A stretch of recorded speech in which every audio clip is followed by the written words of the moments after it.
What's up, guys? I'm going to go ahead and warm up just a little bit. Hope you're having a good evening. Thank you for joining.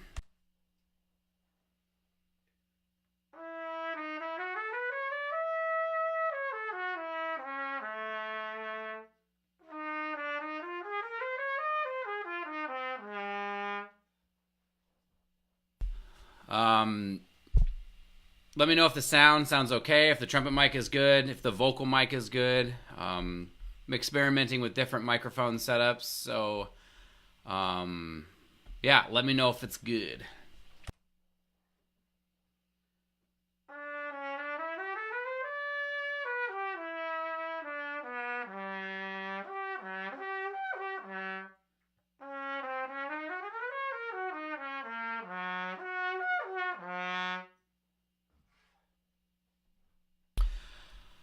How's everybody's night going so far? Are you excited for the Super Bowl? I think the Patriots are in it, right? I don't really watch football.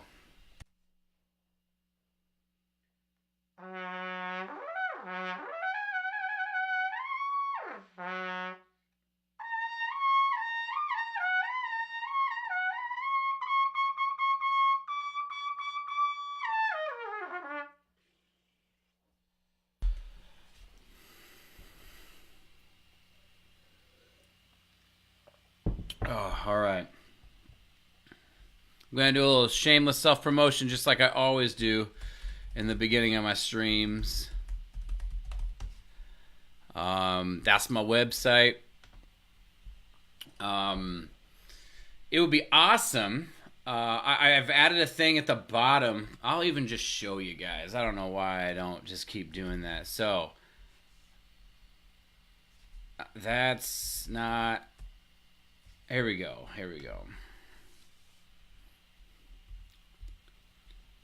So now on my website, down here at the bottom, right here, if you go there, you can click that link I left.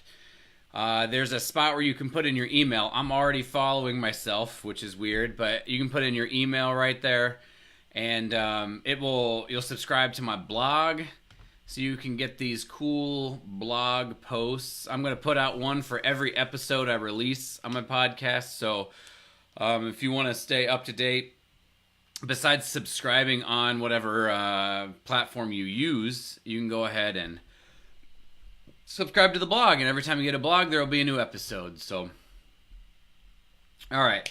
So for this week on the Jolove, like I said last time, I'm going to start by... Thanks, Tony. Appreciate it, man. I'm going to play this piece at all the way through at 85% of whatever tempo is marked. So we're just going to go through. I will try to remember to do the right thing with the microphones and stuff like that. So I'm just going to start by going the beginning to 3. I'm not going to, from 2 to 3, I won't use a metronome. I'll just try to play it and hope that it works out. But 114 is the opening. Let's see what that sounds like. What's up, guys? Everybody joining? How you guys doing?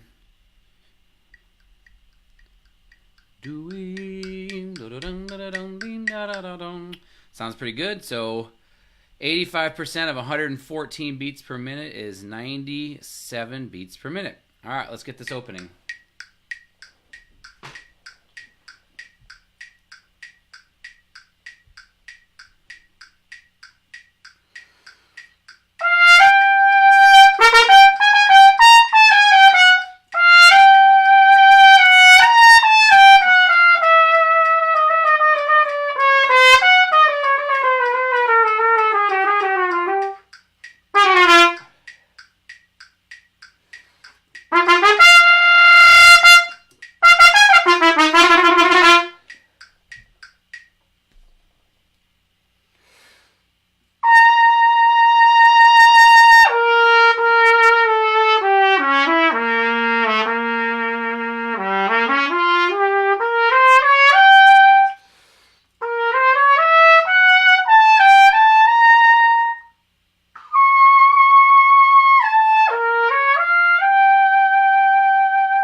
did it on the wrong mic. I'm sorry. So we got those two sections. Let me make this a little smaller.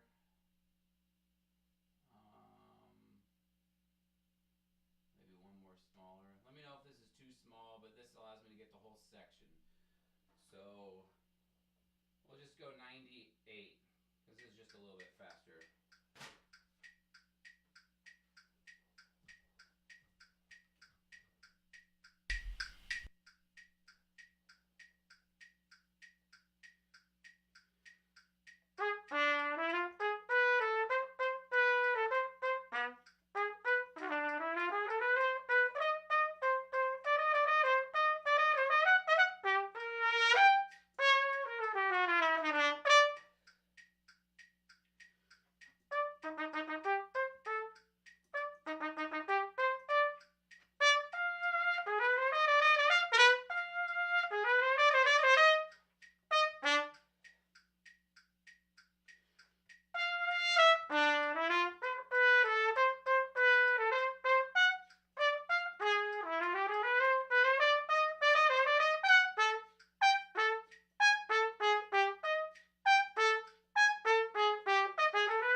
How's it going, everybody? Thanks for joining me tonight. If you didn't catch the very beginning of it, that's all right. We'll definitely go back and have to practice this stuff a bunch more.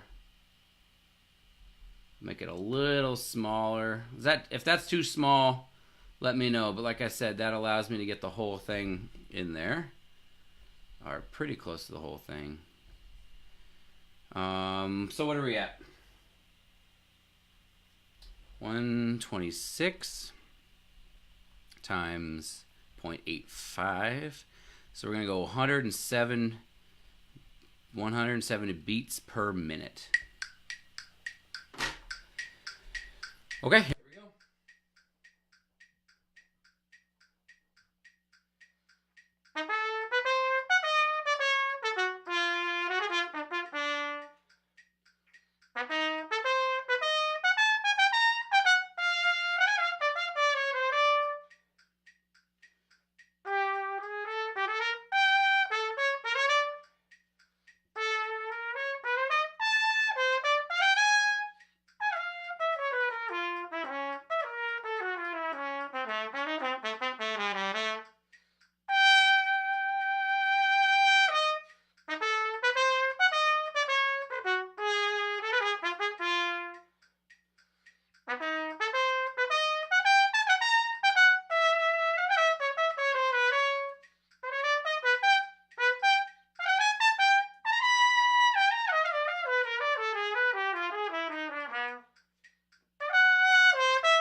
All right.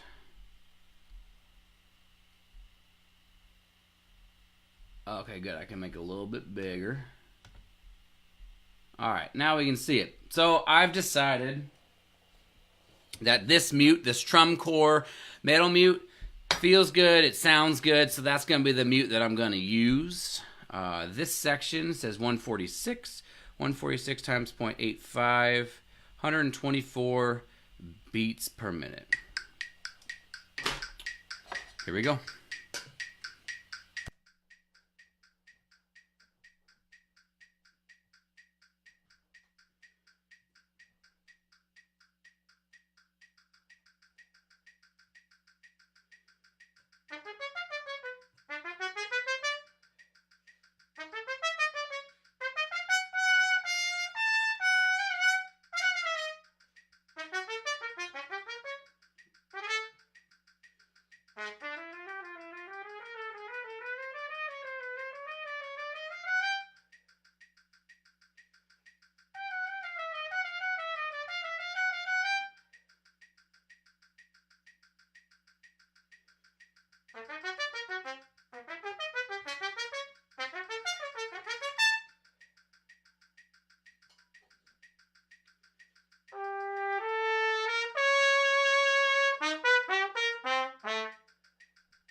All right, that's that section right there. The next one is going to be the triple tonguing part.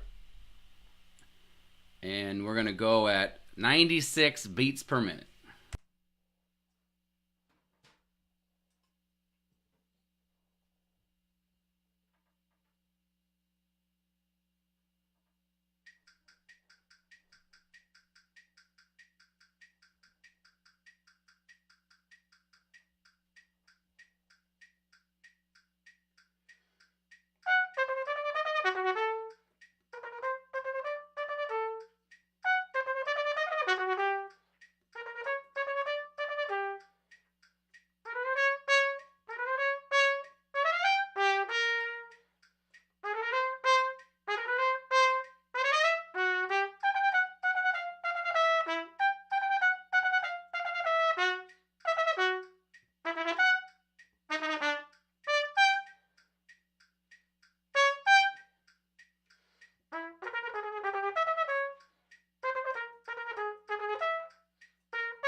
All right.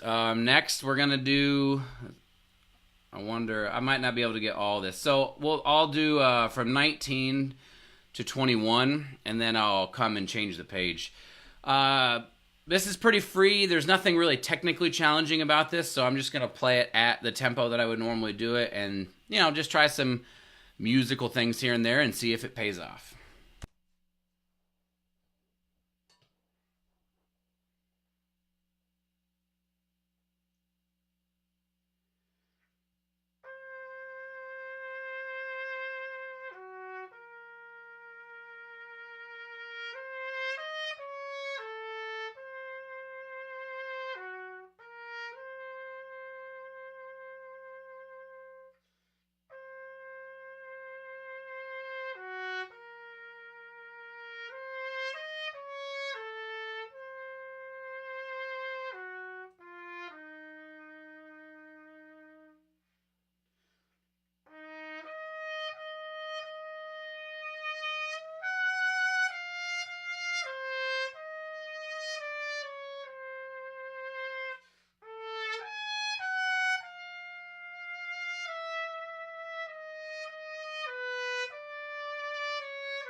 Okay.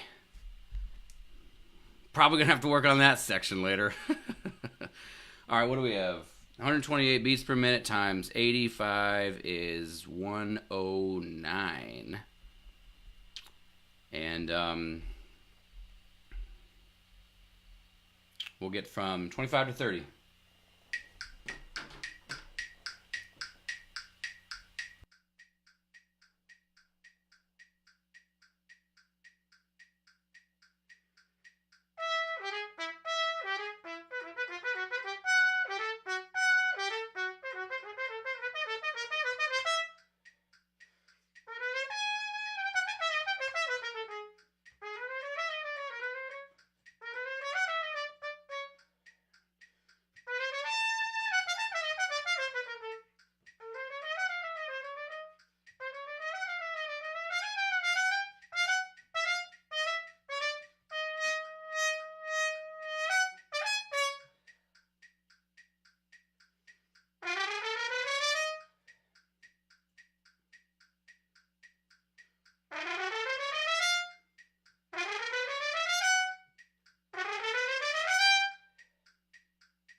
Wow, that went very well.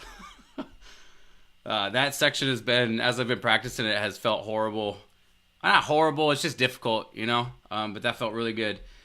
Sam, I'll catch your question at the end of it if you don't mind. I'm just going to finish this last little bit out here. Let's get 31 to 35.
That also felt really good. We're going to go 36 to the end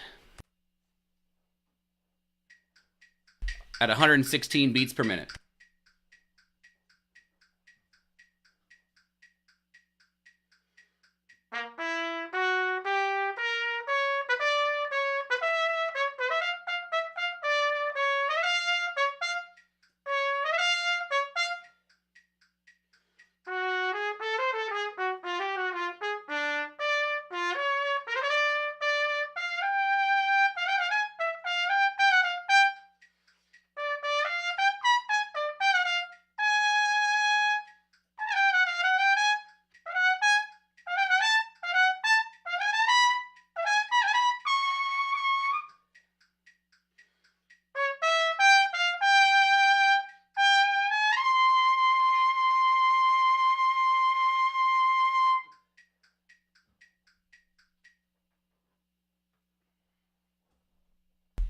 All right, and there we have it.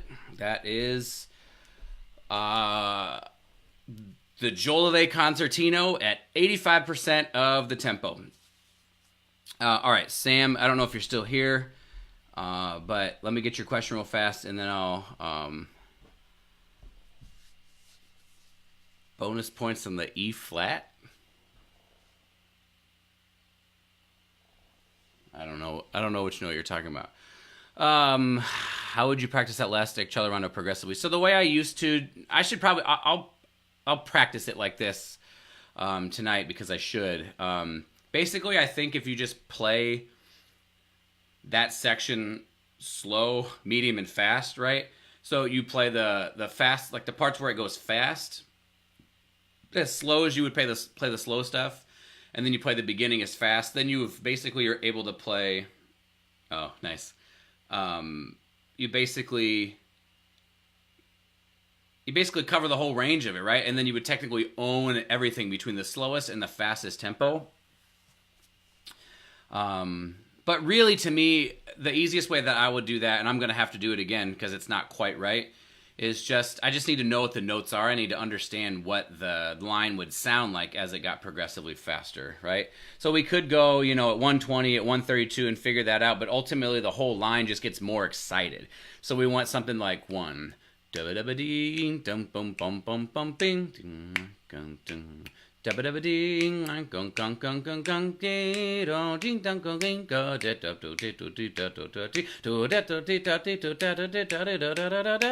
Right, we just want it to get faster. So I think if I just play it slow a bunch of times, I'll be able to do that. So, all right, all that being said, I'm going to take a little bit of a break so my chops can heal, so to speak. Does that answer your question, Sam? Or I don't know if it does or not.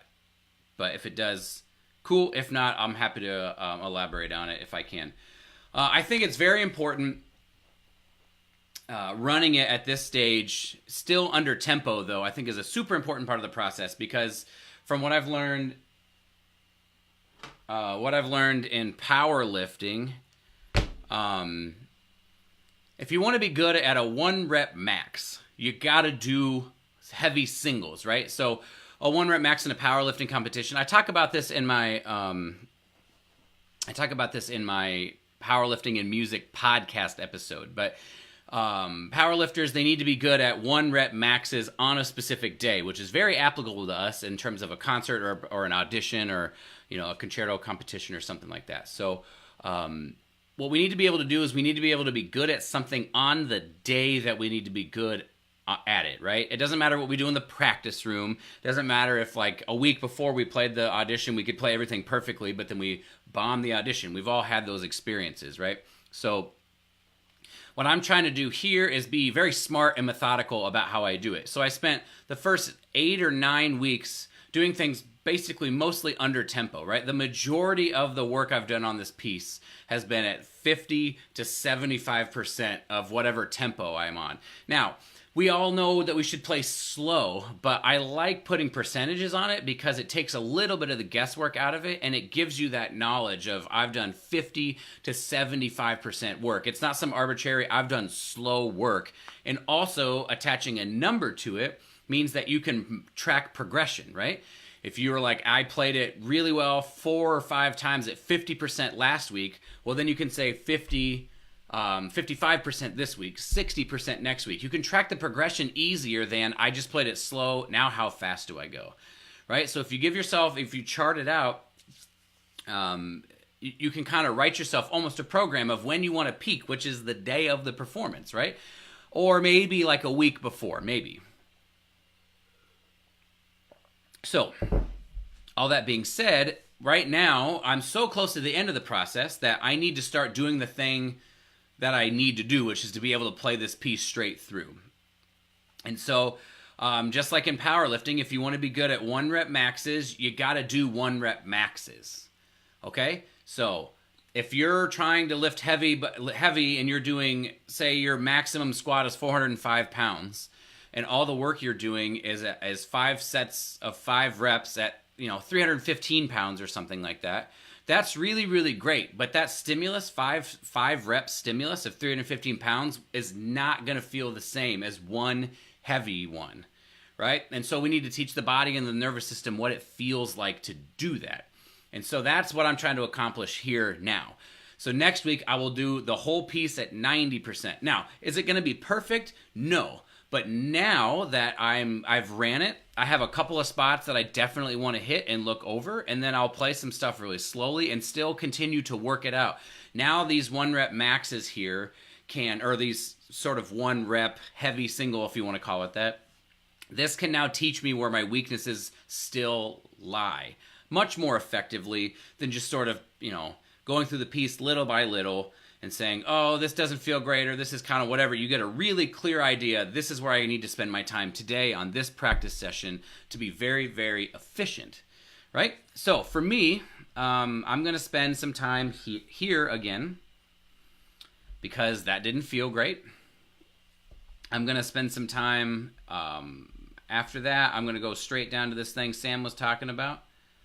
Spend some time here working that out. And then I'm going to, this section was so ridiculous. I remember that when I read it, this section was just like out of control. And it's very encouraging to me that I understand this section. I'm going to do 14 to 15 a couple of times really slowly though. And then I'll probably just do this section 3 to 11. A couple of times, and then we'll go from there. If anybody has any questions about anything, just like Sam did, just please throw them up. I'm happy to answer them as I go. It helps give me a little bit of a chop break too. So what did I say? The opening? Yeah, I got to do this opening while I'm still a little bit fresh so I can get some good repetitions in on this high D flat.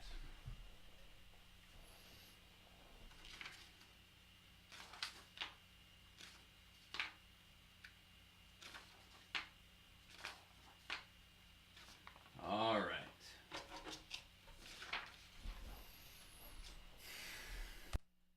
Also, I'm trying some stuff new with a new miking setup, so let me know if you think it sounds good, if there's anything that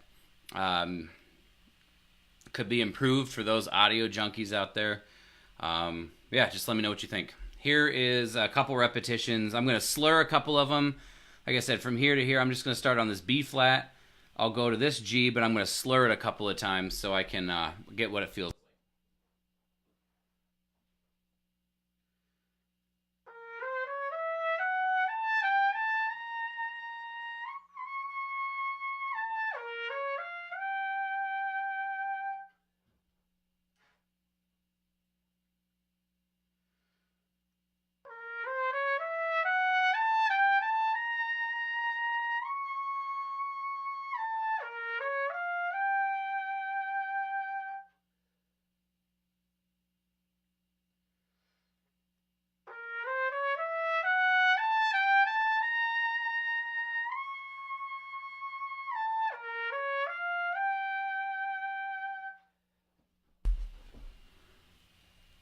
So what I learned just now, basically, and I kind of have figured it out in previous streams, is that I'm just not doing enough work on that D flat. I'm trying to be a little bit too gentle with it, which it's obviously supposed to be a gentle and kind of out of nowhere note, but I don't really think you can do that on the D flat that much. So I'm going to do a couple reps tongued now and see how it goes.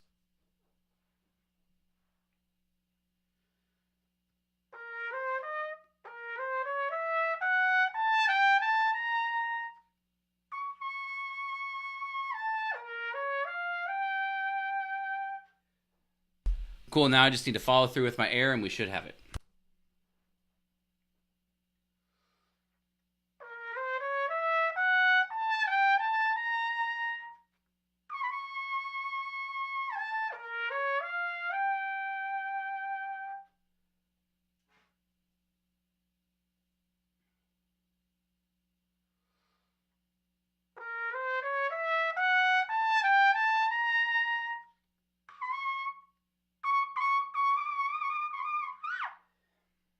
Sorry, still working on it.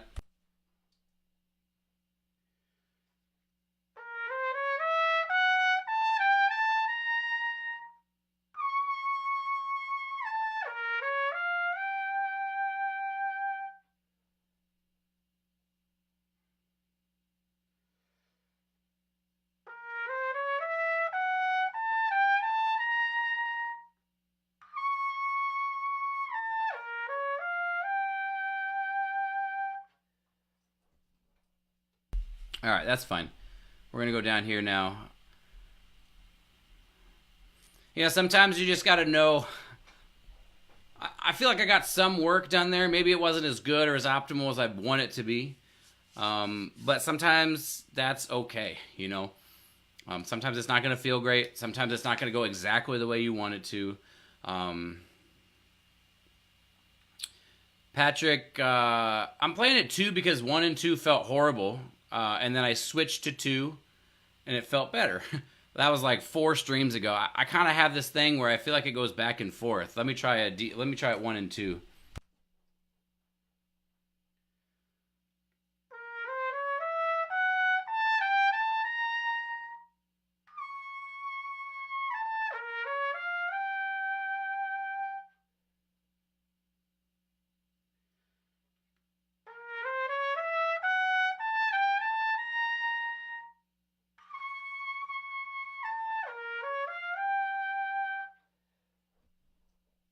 I don't know if either of those sounded better, but I'll keep messing around with it. Ultimately, what I'm having trouble with is da da da da da dee da da da dee, and feeling like those notes are not. Right now, it feels like those notes are not connected, even though there's a space in between them. I'm still trying to feel like it's connected, you know. And I'm really struggling to do that right now. So I'm going to leave it alone. I'm going to see if it can percolate, and I'll come back to it next week and see how it feels. So this is going to be...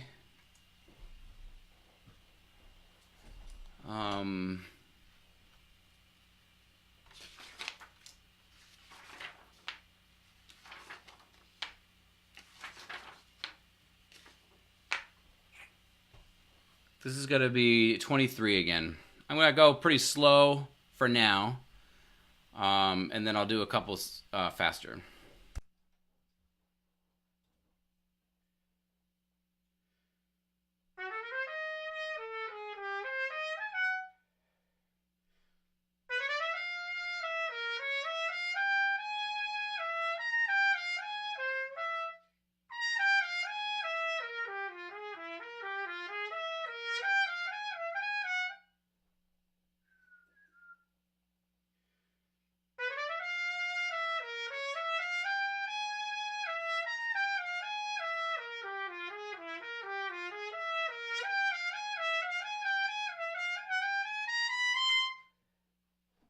Yeah, it's big time. Sorry, that was kind of loud. It's big time, just that I'm not hearing it. My ear, I'm not hearing dee dee do dee o dee da do da do da do da do da do dee o. Then it goes down to the E. I'm not really hearing that. I kind of want it to da do dee o or something. So I gotta hear that E. A couple more times.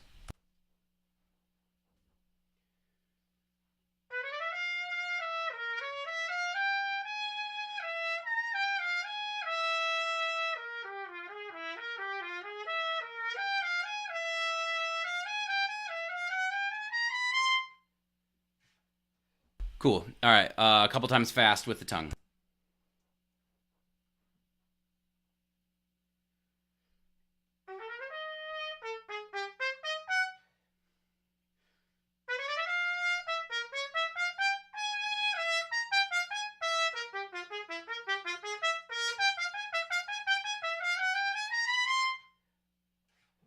Yeah, that's better.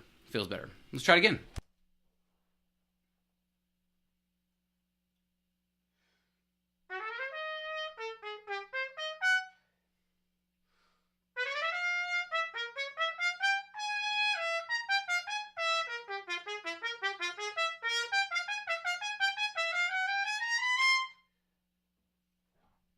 All right, cool. All right, we're going to go back to the beginning of the piece.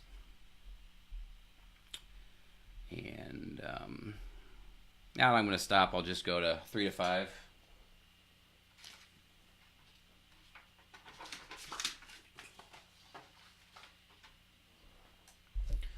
All right, so in the actual thing, I went 85%. This time, I'm going to go, I'm going to do 2 times at 70%, and then 1 time at 85%. So 81 beats per minute. Here we go.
So let's see.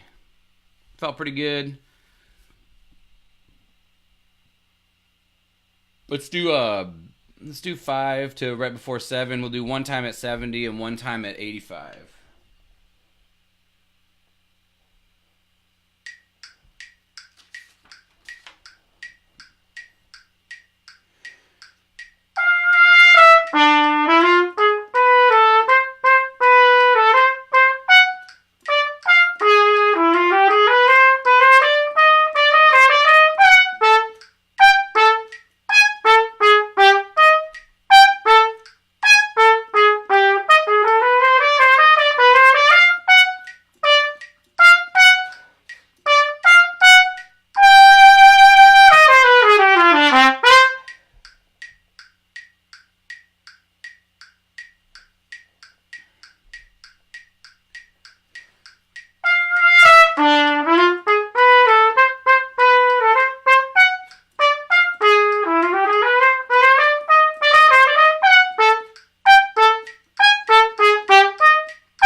Was that in the wrong mic the whole time again? Gosh. That's really annoying. I'm sorry. This is good. This is good. 14 to 15. I'm going to do this 3 times at 70, 1 time at 85.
All right. Felt pretty good. Good. All right. Always can use more here. I'm just going to do it 1 time at 70% though. So what are we? 128 times 0.7. We'll go at 90.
Did I not switch the mic again? I don't know how I keep forgetting to do that. Hopefully it still sounds okay, even though I keep forgetting to switch the mic. All right. Let's get 31 to 35. 70%. Switch mic. So I remember from when I performed this earlier tonight, just to go right after that B flat. Ding, ding. Daka, daka, daka, daka, daka, daka. I kind of snuck in. It didn't really work. So my goal is to just kind of have the air right far forward, which I can talk about this too, this wind on the lips, making sure that your air is super far forward. But for now, if anybody wants to know about that, just let me know. But for now, I'm going to keep going with this.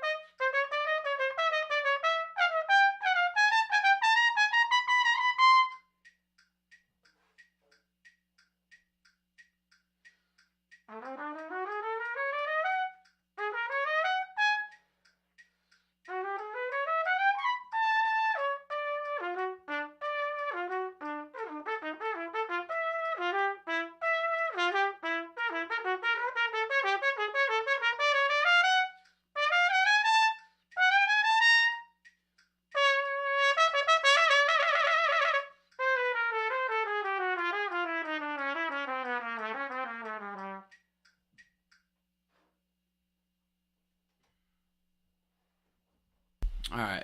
I think that's all the work I'm going to do on the Jolivet tonight. So, if anybody has any questions. Fourth measure of 25.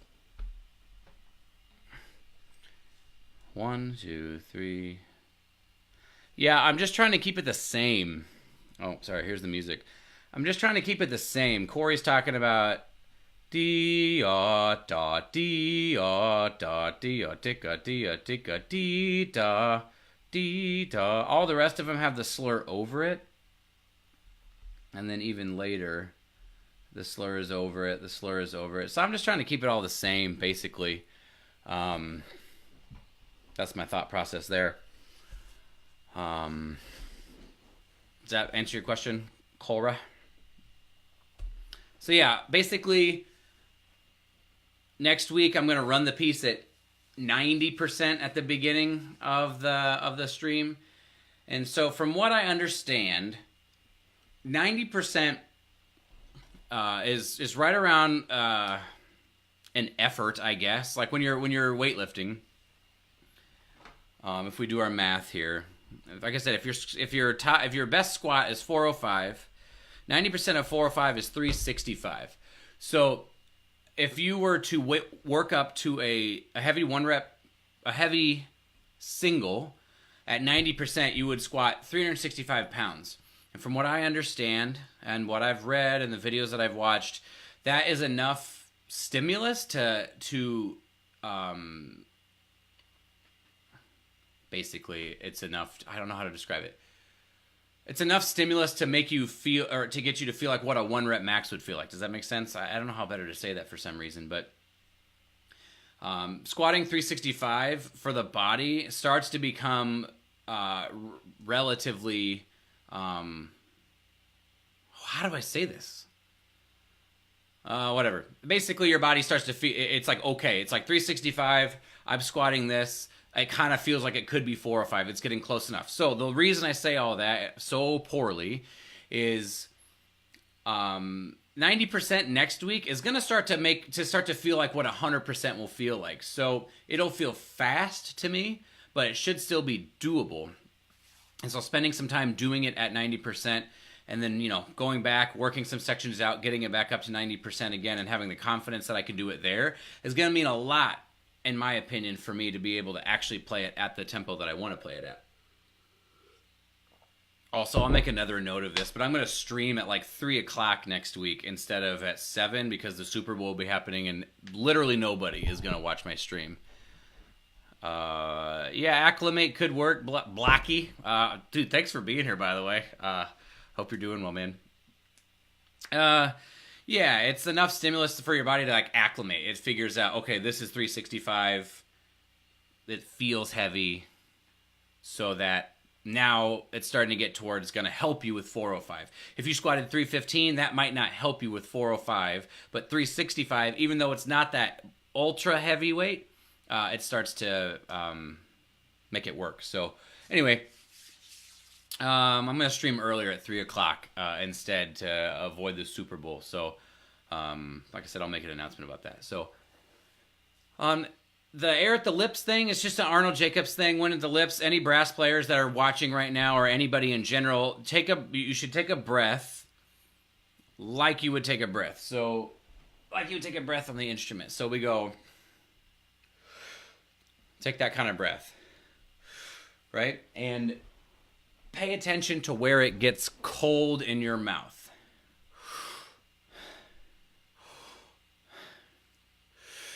Somewhere in your mouth it's going to get cold.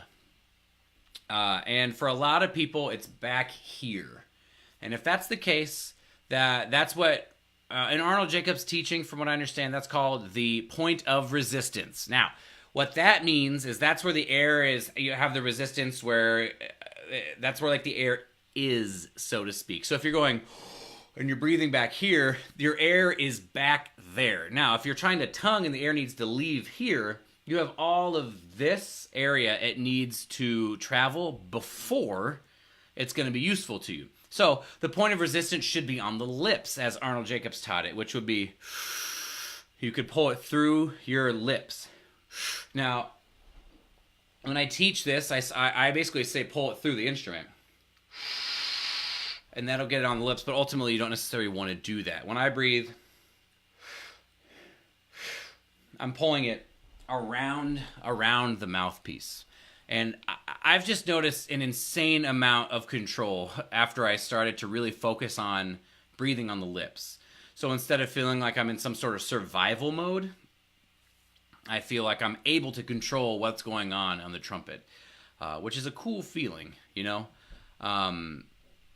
So, yeah, basically, I would try that out. And if anybody is interested, please leave a comment or something like that. But I could do a video on this 4-step sort of process I go through and I teach for how to try to make your setup more consistent. Because in my opinion, the more consistent your setup is, the fewer variables that are going to change. I got this from watching like good squatters or good deadlifters. When they set up, they do everything the same. They grab the bar the same way. They go under the bar the same way. They lift the bar up the same way. They walk. They take their steps backwards. They breathe the same. They descend. Everything is the same, and they've done thousands of reps. So that when they do it, there's nothing about their setup that's going to stop them from lifting the weight. So ultimately, it's just the weight itself. Now, if we want to apply that to us, if we can breathe the same, if we can breathe about the same kind of time, so, and then we can release it the same, I find that the consistency of my trumpet playing goes up. And that a lot of times the way we breathe is what's causing maybe the inconsistencies or the differences in that. So I'm happy to do a video on that if people are interested, like an actual full video where I like record myself playing and a little bit like that. Maybe not necessarily on stream. Patrick, where did you learn the air at the lips approach? This guy right here. This guy right here.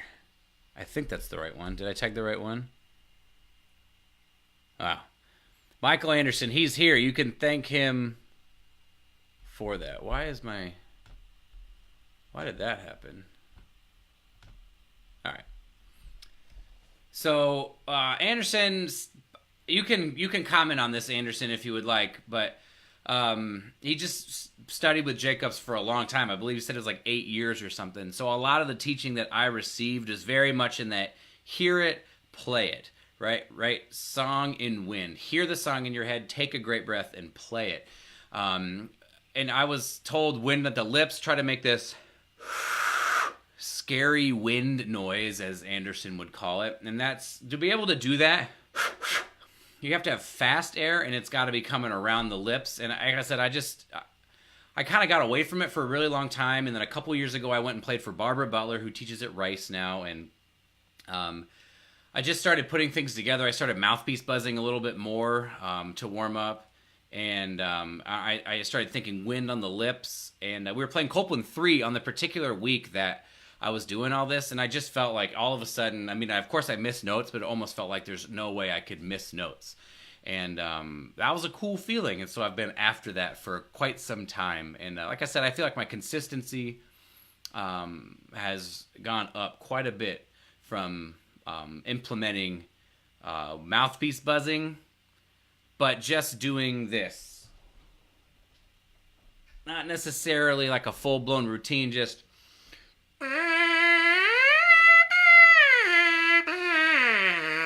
But I'll do it slower, so...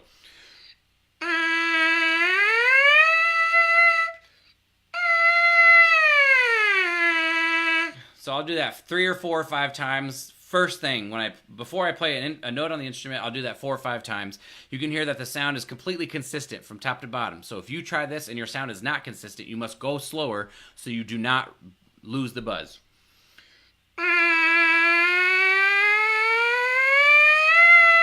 And then I'll go down.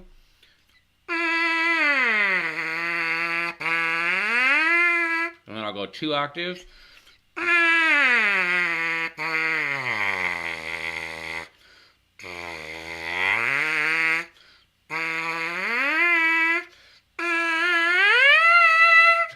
I'll take a little bitty second because we're going to go up there.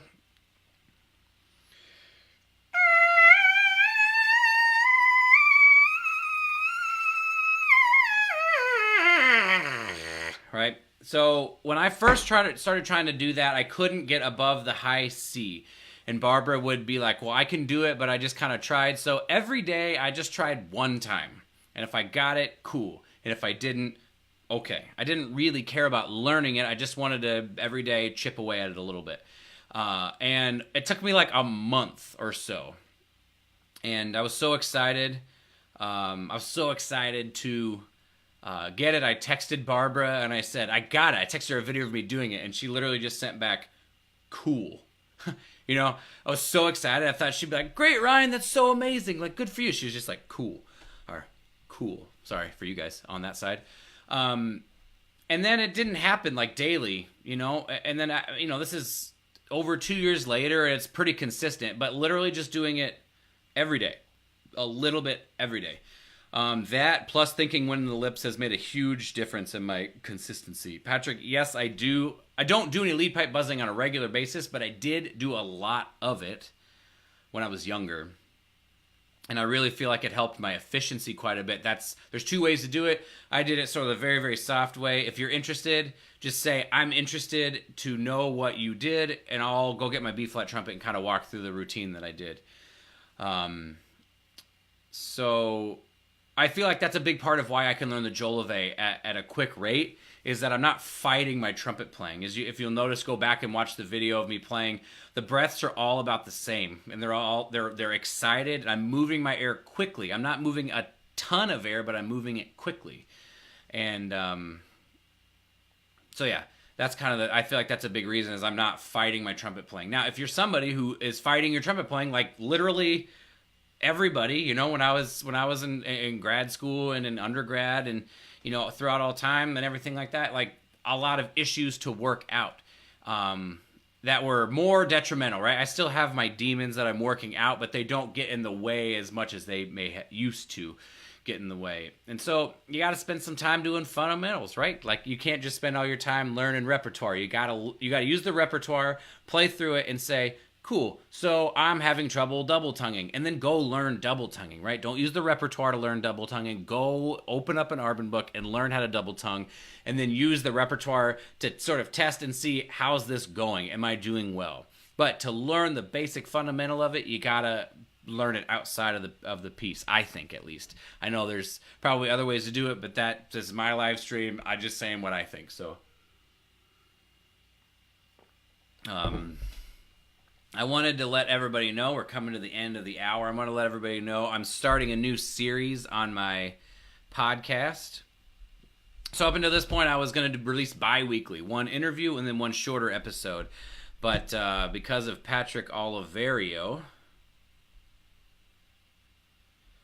I have the ability to call people now. And so, okay, so I have the ability to call people now. So I'm going to do a series called Winning the Job, where I talk to people who have won jobs, recently won an audition, and just talk to them about why they think they were successful. The first episode is going to be released February 8th, and it's got Jeff Strong, who just won third in LA, and then it's got Tyler Lindsay, who just won a job with the Marine Band. And then the second episode has Nathan Clark, who also won a job with the Marine Band, and then Sam Huss, who's principal in Richmond. I just got a text from, or a Facebook message from John Romero. Is that too blurry? John Romero just won a job in the principal trombone in the Met. He said that he is willing to do it. Basically, everybody I've talked to has been really cool about it. I got Derek Fenstermacher said he would do it. He's principal in tuba in St. Louis, tuba in Kansas City. Joe I have to ask him how to say his name. Joe Lefevre, something like that. I don't know. Sorry if I. Oh, speak of the devil. There's Jeffrey Strong. So I'm really excited about this series because not only is it just going to be good information, but I mean, to talk with people who have won auditions will teach me a lot. Even though I've won some auditions too, like learning should happen all the time, and so I'm very excited to get different perspectives of how people won auditions and stuff like that. So, and then I have another series I'm going to do called Freeway Philharmonic, where I interview people who have built successful freelance careers and talk to them about how they did it, what things are important to building a successful freelance career, how to start your own chamber groups, how to get funding, whatever is viable. And I'm going to try to release that and try to just get as much good information as I can out there. I have some good full interviews ready to go. I'll put this out here again. And then, so that's my website.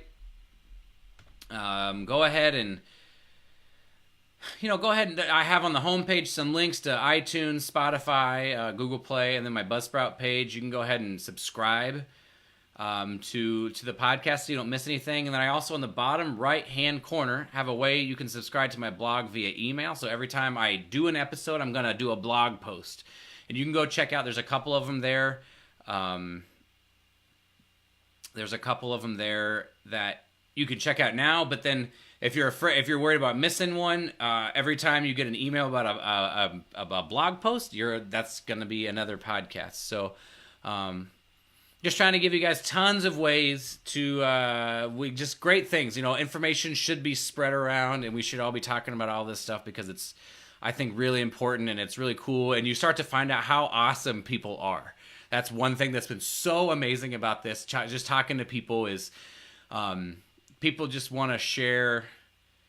People just want to share their stuff, and to see how cool musicians can be and how open they can be about, why they're successful and just wanting to help other people out is very inspiring to me, and it just keeps pushing me forward. So be on the lookout for all that stuff. We're gonna start releasing weekly, starting in February. We're gonna do weekly. So. Jeff, dude, thank you so much, man. Obviously, I know you lift weights too, so I'm sure you can kind of identify with some of that stuff too, but I'm really, really glad you're enjoying it. That was a really fun episode to do. So the next solo podcast will be February 15th. It's going to be called The Good, the Bad, and Things I Learned the Hard Way. It's just going to be chronicling my successes that I've had in case people don't really know me as well. But then move right into chronicling all the times that I failed leading up to the times that I succeeded. Because I think it's important, at least to me, it's important to be vulnerable and say, yes, I've been successful. Yes, I've won the Ellsworth Smith competition and I've won 2 jobs and all that kind of stuff. But I've also failed an incredible amount of times, I think, I mean, there's other people who have failed more. There's other people who have failed less. But yeah, I just think it's important to talk about. And then some funny anecdotes that I think are hilarious stories that I learned a lot from. And then make sure you listen all the way to the end of that episode. There's a little Easter egg that I'm going to go ahead and let you know about now because you're watching this stream with me. but there's a little Easter egg there. John, dude, I appreciate you listening to that one, man.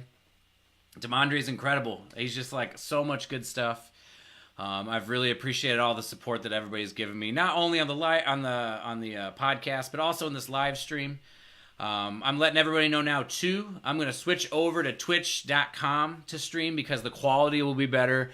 We'll have more options of ways to interact, and I won't have to deal with Facebook's dumb algorithm. If you want to be notified about my live streams, you'll just be able to be notified. You can watch without an account, but if you want to comment, you have to make an account. But it's just like making a YouTube account. It takes like 2 minutes. I'm sorry if that's inconvenient, but we're live streaming and we're giving away free, beautiful information, and we're trying to like build a community here. So if you don't mind doing that for me and getting used to the idea of streaming on Twitch, I would really appreciate that. Also, the option of subscribing and supporting me, it's like $5 a month, would be awesome if you feel like doing that. You can also subscribe for, I think, I have to double check this, but I'm pretty sure you can, if you have an Amazon Prime account, you get 1 free Twitch Prime subscription, which means it's free for you, but I get the support, and probably everybody has Amazon Prime, and probably nobody is subscribed to a Twitch guy. So I'm going to work with a friend of mine to make sure I know what's going on and how to do that. But I think the quality of this will be improved, and we'll have more options, and things will just be better. So like I said, I hope, I believe my Twitch username is going to be Razzle B. I tried to make a twitchy one, you know what I mean? So yeah, be on the lookout. I'll make a big announcement about it and everything, so hopefully you guys won't miss it. But as always, I appreciate the support. My A2 of the week is going to be Goldman number 7, and I'm going to talk about the Magic 3 practice technique that Barbara Butler would explain to us about how to break down technical material. I think it's how I do almost all the technical material breakdown. I use this Magic 3 formula, so I'm just going to do a sort of instructional video, take my first crack at doing an instructional video. So lots of really cool content that I'm trying to come out with. So as always, too, if anybody wants to see anything specific or they have any questions, just shoot them my way, you know. Follow me on Instagram. Instagram is RB Trumpet. Instagram.com/that's-not-spit. You can follow me on Instagram. I'm trying to post there pretty regularly, post some fun stuff, some different kind of content. So anybody have any questions about anything? Patrick, if you want me to go over that lead pipe thing, I can.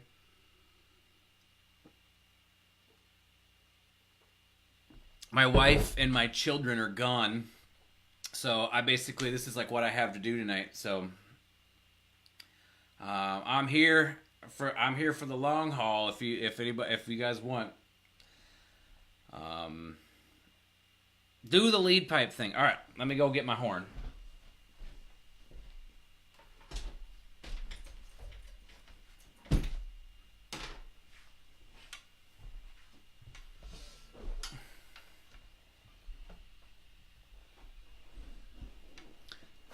So, the lead pipe thing, I'll just do it into this mic. I'll just turn it down a little bit. So you're going to remove your lead pipe. Everybody get their trumpets. Even if you don't play a trumpet, go get a trumpet. And so we have no lead pipe in there, right? And the lead pipe buzzes, this lead pipe buzzes at about an E-flat concert. If you have a reverse lead pipe, I think that are longer, it'll buzz around a D. And so when I do this, I try to do it as softly as I can, and I try to poo attack everything. So it's all about coordination and efficiency.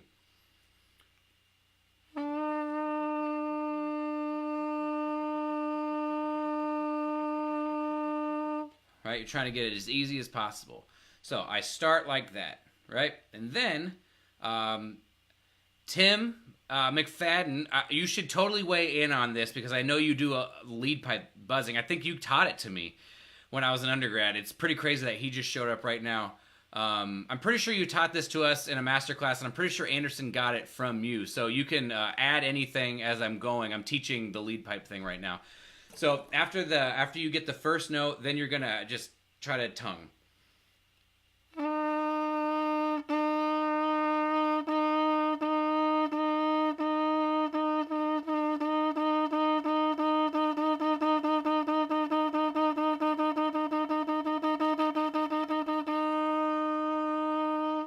And so what I try to do is half note, quarter, quarter, quarter, quarter, eighth, eighth, eighth, eighth, eighth, eighth, eighth, eighth, triplets, sixteenths. Okay? So after that, once that feels pretty good, you want it to try to be as crisp as possible and not kind of get this.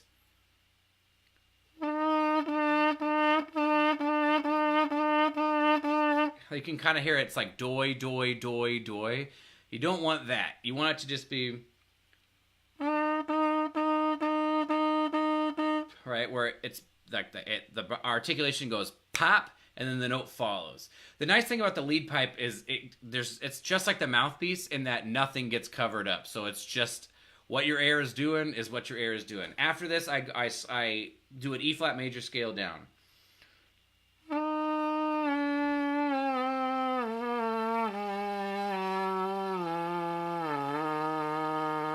If that feels pretty good, one more.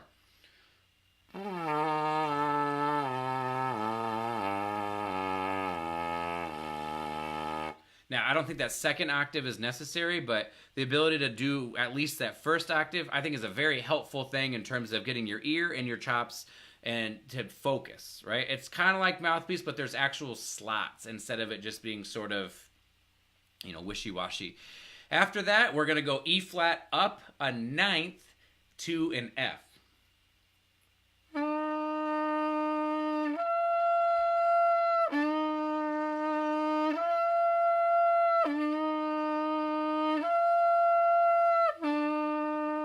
This is where things get fun, right?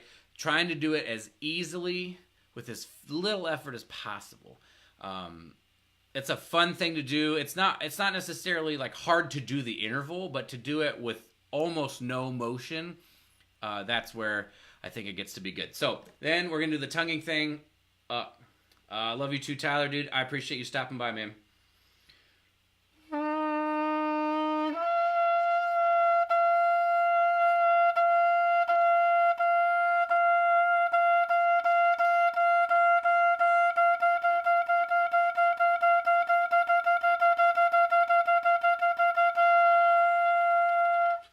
So the same tonguing thing that I did on the E flat, now I'm going to do on the F.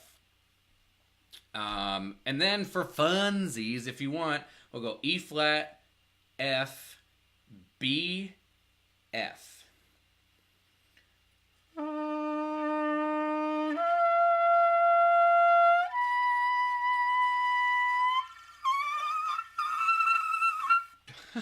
Somewhere up there, right?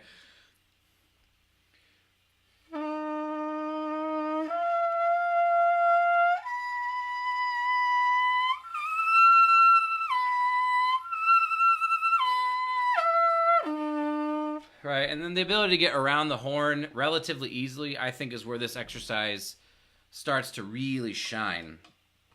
So that is, like I said, I don't do that as much as I used to do it, but when I was younger, I used to do it a lot, and I think it helped, with efficiency and, like I said, the ability to get around the horn. I heard Vince DiMartino in a masterclass teach this, and he talked about how if you can play the high F, that's a double G, right? So ideally, if I can do, yeah, Jeff, I try to do it as soft as I possibly can the whole entire time. And then, like I said, poo attacks on the very first attack, right? So we want the same thing. Wind on the lips is pretty essential.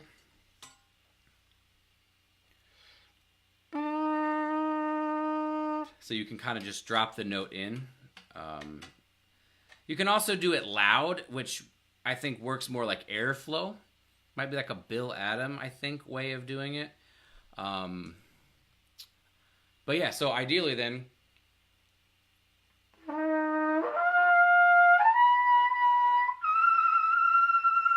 right? Ideally, if I can play it on the lead pipe, it should be easier to play on the trumpet. John Crouch, have you ever done this with drones, Ryan? It's something I started doing about 5 years. It's been real helpful in resetting pitch tendencies after playing groups with pitches very high for me. I have not done it with drones, but I've recently come into understanding that drones are basically like one of the best things that's for your intonation in general. My wife she's the principal clarinet of the Alabama Symphony. She does stuff with drones like every day. And she plays scales, and she has like a scale book she plays out of, and she plays scales and arpeggios with a drone, and she feels like she credits that with her ability to tune with other people really, really well, because not only does it teach her where the pitch at 440 sits, but also the relationships of what a third sounds like, what a fifth sounds like. And so, obviously, playing in tune by yourself is very important, but the ability to play in tune with other people is like, in a trumpet section of 4, 3 people need the ability to blend and move very, very easily. And then the principal obviously has to be able to blend and move with whatever he hears going on in the rest of the orchestra. So, yeah, it's something that I think drones are an incredibly valuable thing. I believe you'll hear on February 8th, Jeff talked about using drones in his audition prep for excerpts like, well, probably all excerpts, but it's especially helpful in excerpts like the Leonore calls, where you have B flat, F, you're playing an arpeggio. It's especially helpful on that kind of thing. So I have personally not done much drone work, especially with a lead pipe, but yeah, I think it can be a good thing to do if you feel like pitch is something that you struggle with too. And that's something I don't even understand. My orchestra, we like pride ourselves at playing at 440, but I'm pretty sure a group like San Francisco plays like 442 or 443. So when you go audition for them, it says like the San Francisco Symphony teaches tunes at 442, and it's like, am I supposed to, with a trumpet, you just like push the slide in, I guess you're playing at 442, but instruments like oboes and clarinets, they don't move as easily. Like, are you supposed to change your whole setup to play at the intonation that they are, or do you just go in and do your thing? That's something I'd be really really curious to know. I don't know, it's like nuts to me. Robbie, I did cover this earlier, but I'm happy to do it again. It's the best part about live streaming. We're just here hanging out. New people, new questions. Let's do it. So I did start mouthpiece buzzing. Barbara Butler, Bud 446.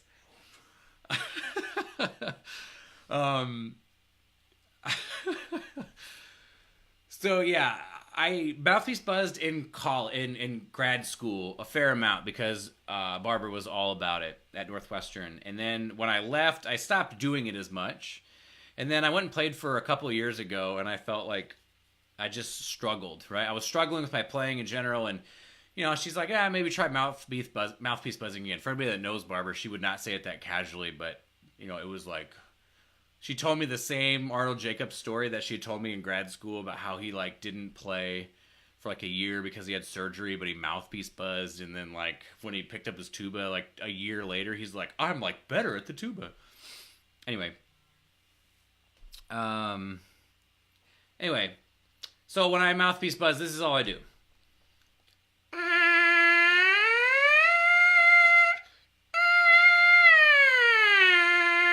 I'll do that 3 or 4 times. Now, it's got to be even like that. There can be no gaps, no hiccups in the thing. It's got to be completely even, right? So 3 or 4 times. If it doesn't feel great the first time, I just keep repeating it until it gets better. Then I'll go down.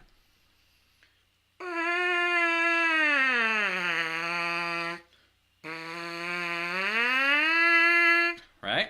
So it's got to be completely even. And I sort of feel that my chops come forward as I go lower, like very forward, almost like protruding. And then, after I do that 3 or 4 times, then I'm going to go down 2 octaves.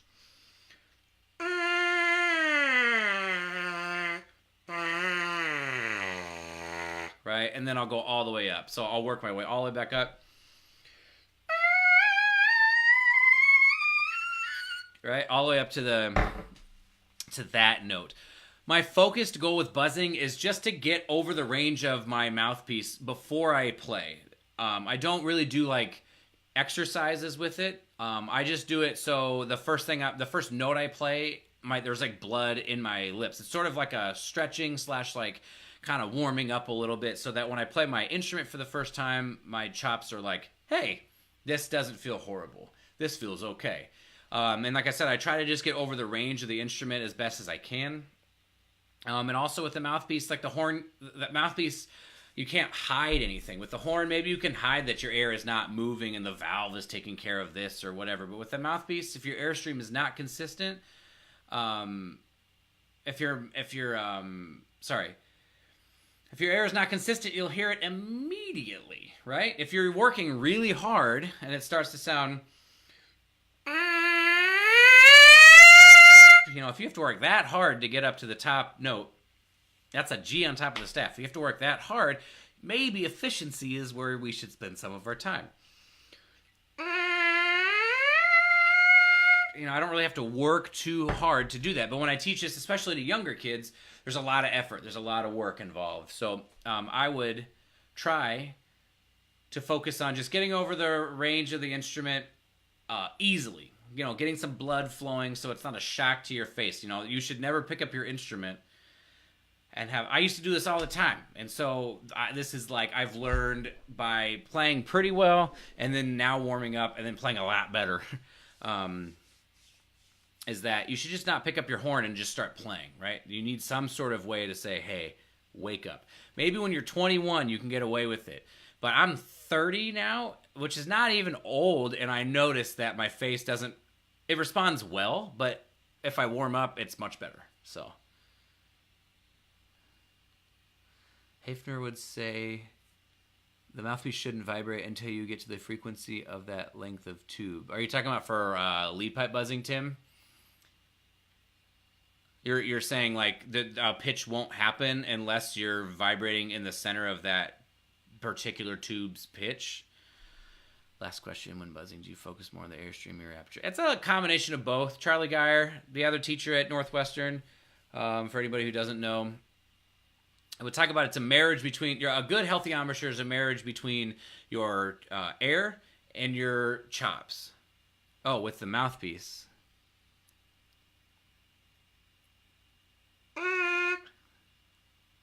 Hafner said the mouthpiece shouldn't vibrate until you get to the frequency of that length of tube.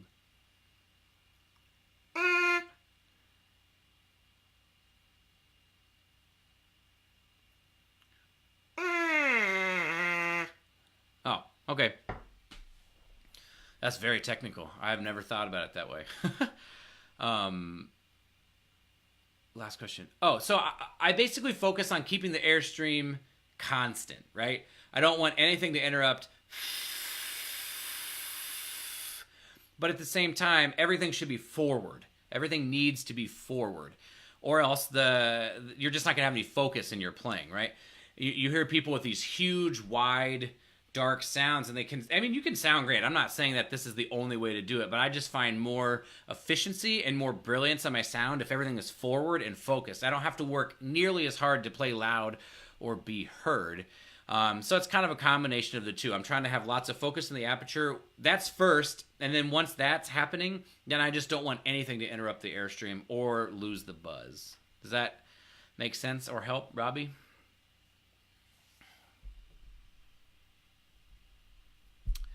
Another thing I was going to say as well, I don't know, as we go forward, I'm sure it'll do, but one thing I would really enjoy doing too on a podcast or maybe some sort of live stream is just do a Q&A, but do it specific. So get questions, for a couple of days or something like that, and then just do a Q&A live stream. So maybe I would start streaming 2 times per week.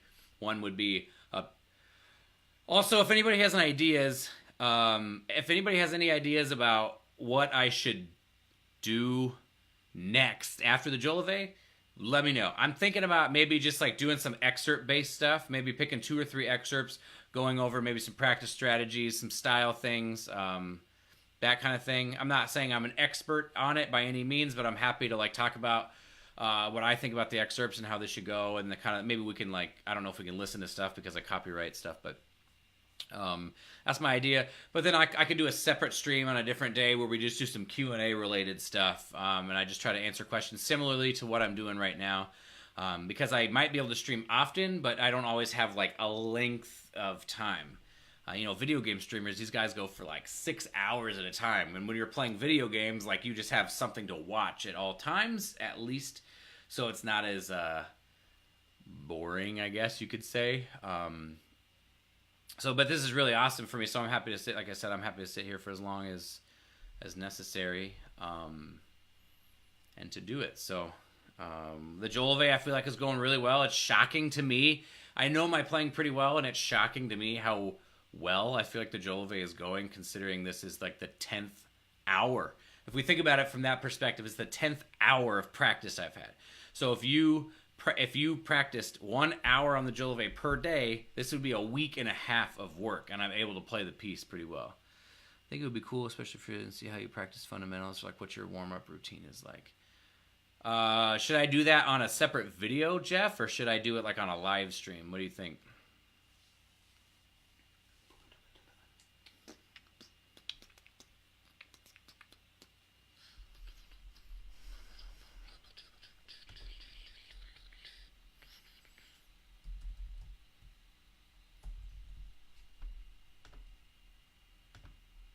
What's up, Emily?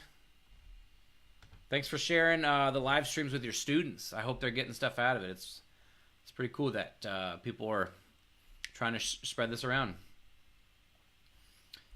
Oh man, how did we get here? Yeah. I could do like an instructional video, if you want to call it that. Yeah, how did we get here? Oh man, look at these clean icons. What happens when I click on one of them? Oh, it takes me right here. Oh man, there's a new short preview. What happens if I click here?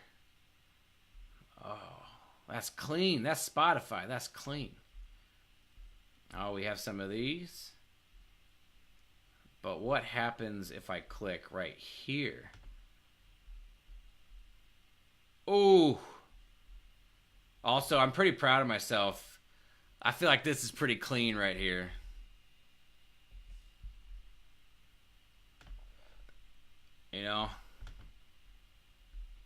All right.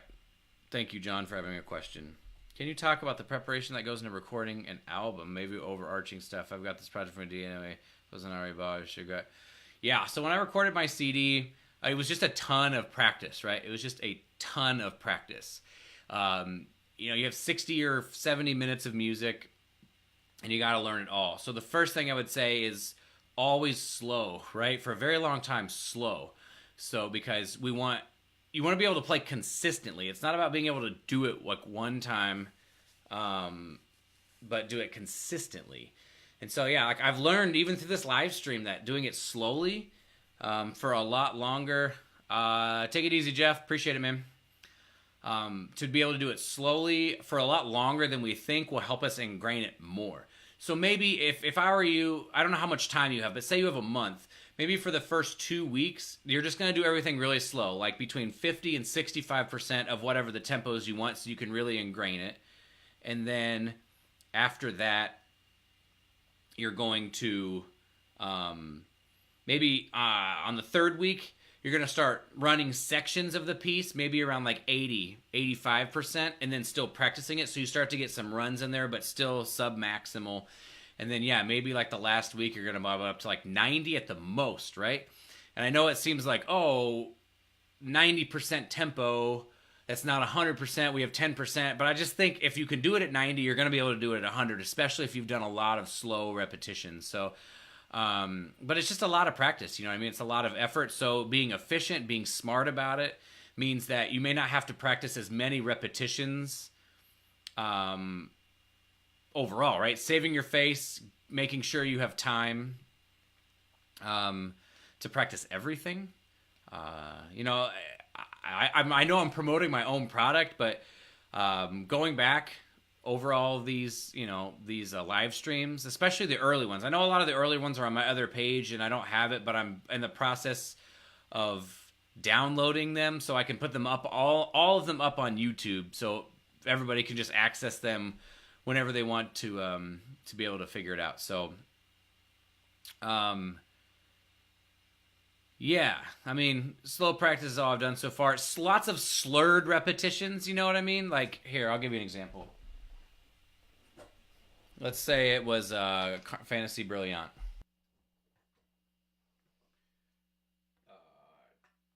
No,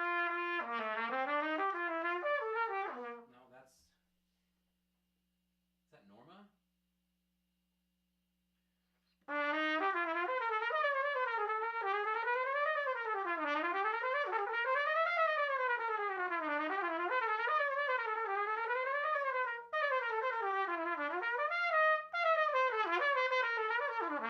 Right, so you're gonna do it really slow. Do it really slow and really slurred, to get the feeling for what you want your air to do when you play it fast.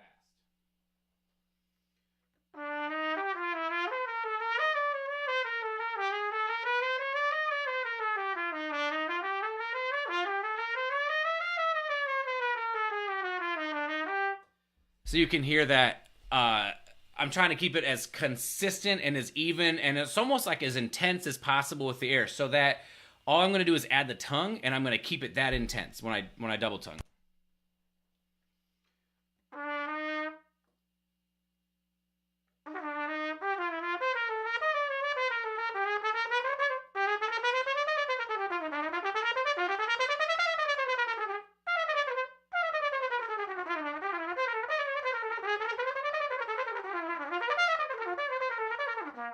Right, so I learned that solo a little while back, but you're gonna do it slurred. Maybe do like 1 or 2 repetitions slow and slurred, 1 and 2 repetitions slow, but tongued, and then really just try to copy. Right, try to copy the slurred version when you tongue it, so that when you go faster, it just feels like you're going. Does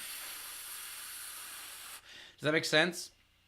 You just want everything to feel like a big long flow study. That's like why we play flow studies. It took me so long to figure that out, but that's why we play flow studies. Is we want everything to feel like that. Um,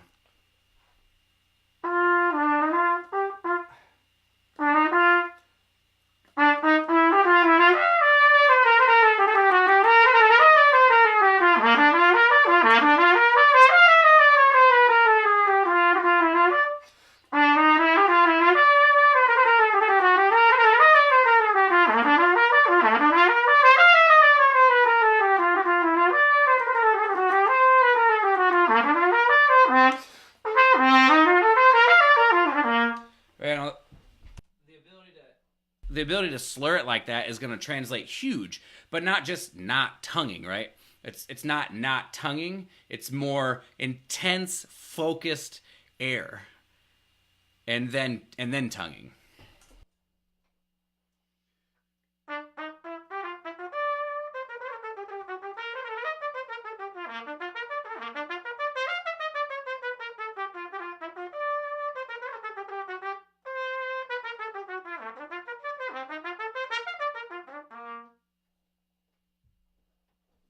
Does that make sense, John? Does that help? Um, I'd have to say set scheduled live streams, different topic each day, sort of like giving us a college studio class sort of deal, where each week you can discuss different topics, excerpts, warm-ups, Q&A, solo business, active auditions, all on different weeks. Yeah, I mean, we could do it like that, Robbie. We could do that. I guess I would just pick, like, this week we're going to do this. The only problem is that it feels like it's a little bit master classy, right? And although I feel like things I have to say are great, I was hoping that this would be more like practice based, right? Like, let's talk about, which it doesn't necessarily have to be, but let's like talk about nicely done. I like your enthusiasm forward to it. I appreciate it, Dave. Thanks so much, man. Is it Dave or David? Do you care? I know you're really low key, but I don't want to insult or offend you. Yeah, so like I said, I feel like see you later, John. I feel like I could maybe do that, and maybe talk about it, but I was hoping yeah, just mostly the practice kind of thing, right? Like, let's open up a dialogue about what the efficient practice might look like. I'm not even David. I'm not even trying to say that I practice better than anybody else, but there's a lot of stuff I feel like I've learned, and I'm happy just to share it, and I'm happy to open up a dialogue. So I don't know. I can put Q&As and questions out there and stuff like that, but yeah. Rick, welcome. How's it going, man? Yeah. Practice tips and stuff, yeah. And I was saying earlier in the stream, I'm going to put together some like instructional videos, I suppose. The first one is going to be on the Magic 3 that Barbara Butler would talk about a lot in my lessons about how to break down technical material. I basically just did it, right? But I'm going to do like sort of an shorter instructional video on that to kind of take a crack at the instructional side of these things. You see it all the time on like the fitness stuff and whatnot. So I gotta catch my next flight back to Dallas. Thanks for your advice, dude. Robbie, I thank you so much for your support. Thanks for stopping by. So,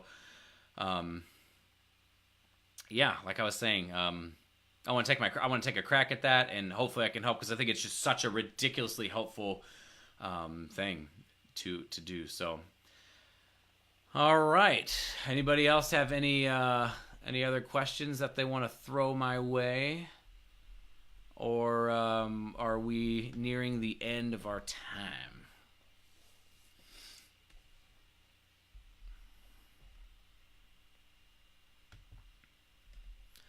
Also, so if we go to, so we're on my website, you can go up here.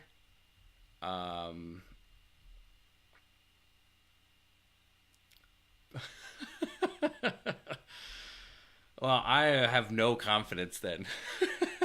That's awesome. I do have a Facebook page too. I post some stuff. I'm not even really convinced that I think like 6 people see these things when I post. But yeah, I have this Facebook page, so come check it out. Come like it. I said I'm on Instagram as well. Twitter, you can just check it out. That's Not Spit. Yeah.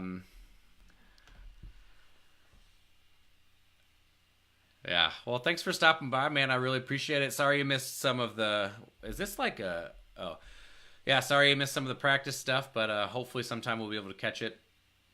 And I would love, anybody's input or anybody's, what they would do. I'm sure it would be really cool to get some pros in here, some people who know the Jolivet really well, or whatever piece we're happening to be practicing. And, I think just the more the merrier, the more information, the better. So, if we move on to like excerpts and things like that, and, you guys are around, you and David are around, I think it would be really cool. David are around to like have you guys, chime in and say, oh yeah, this is how we do pictures. I've done it with this conductor, or, we play these excerpts, we do it this way, because obviously you guys are incredible. So it would be awesome if that became part of the stream, was just a way for pros and students alike to be able to have some cool interaction. We build a community like that. So, yeah. All right. My audience is dwindling, so I guess it's time to go. Thanks to everybody for watching. I appreciate it. Take it easy. We'll see you next time.